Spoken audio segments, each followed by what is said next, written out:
咁啊，各位主內兄弟姊妹啊，今日為大家錄播嘅係復活期第6週嘅星期三。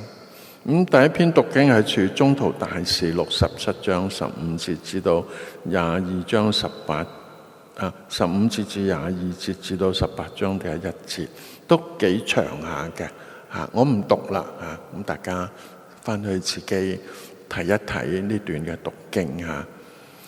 咁我哋喺度係講咩？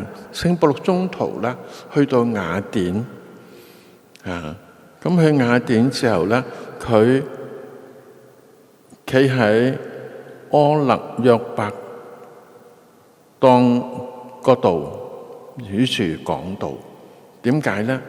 因為佢見到佢哋希臘人咧係多神信仰，見到一個叫做上面寫住給未識之神，佢就從呢度出發嚟到去帶出你哋所唔認識呢個神咧，就係降生嘅主耶穌基督。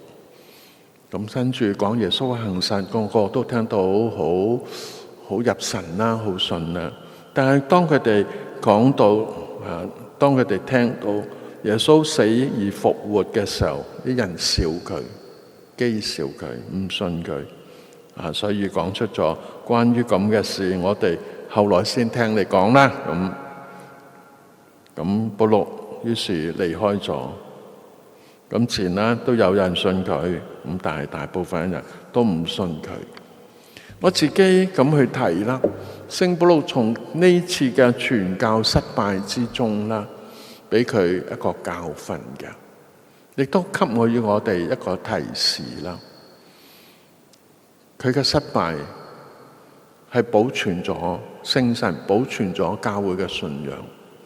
如果唔係嘅時候咧，就會出現一個狀況。呢個狀況係咩咧？耶穌基督天主只不過係希臘眾神之中其中一個，佢哋唔認識噶。而家保祿宗徒話俾你聽，呢個就係耶穌基督，佢係降生嘅天主聖子。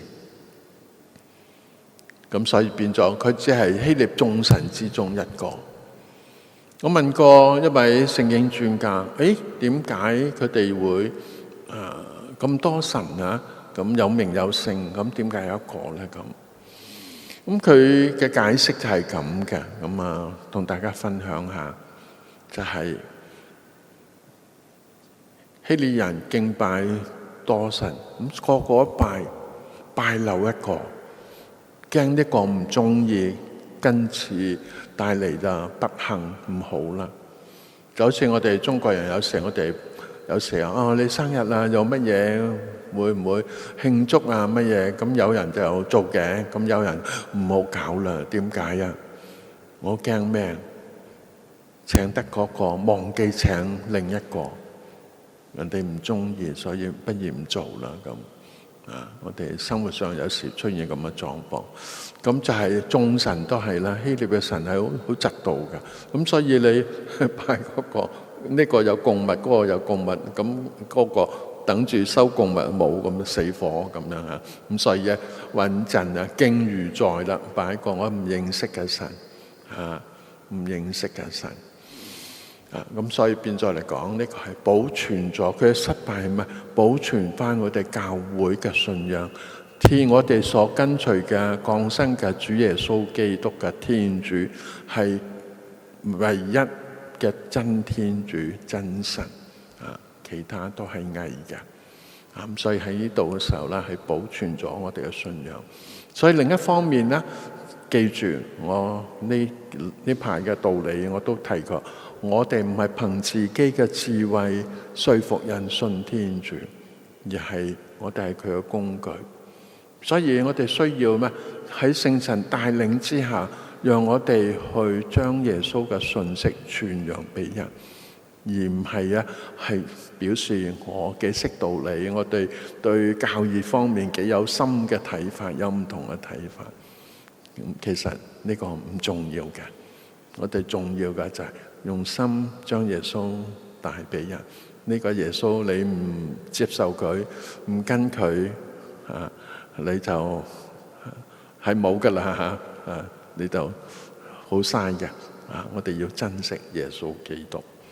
好啊，咁今日嘅第一篇讀經就同大家分享到呢度。咁第二篇嘅讀經福音啦，我哋又係點睇耶穌喺繼續嘅說話之中點談及到真理之神護衛者聖神。我哋聽一聽。那時候耶穌對門徒說：我本來還有許多事要告訴你們，然而你們現在不能擔負。當那一位真理之神來時，他要把你們引入一切真理，因為他不憑自己講論，只把他所聽到的講出來，並把未來的事傳告給你們。他要光明我，因為他要把由我所領受的傳告給你們。凡父所有的一切都是我的，為此我說，他要由我領受而傳告給你們。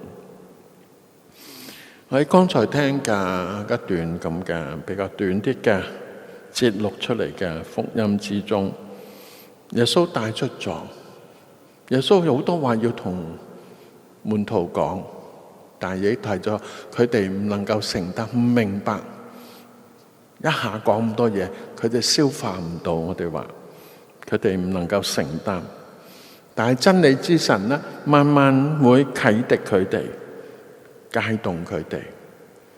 所以喺我哋教友之中呢，我哋唔好貪心唔好貪心，我哋明一切唔明嘅，但係我哋亦都唔好去懶惰，我哋唔努力地去更加認識天主多一點，明白佢多一點。我自己喺牧民工作之中，我就最能夠體會到天主，我講笑下話就話天主隨着而家嘅世界嘅科技嘅進步啦，天主同我哋嘅接觸，同埋點樣去帶領住我哋，幫助我哋，都透過而家嘅方式科技新科技嘅方式嚟到將佢嘅信息，將佢嘅幫助賜俾我哋嘅。呢點喺我牧民工作同教會接觸之中深深嘅體會。呢個唔係信德道理，而係深深就天主透過好唔同嘅方式嚟到去提示我哋。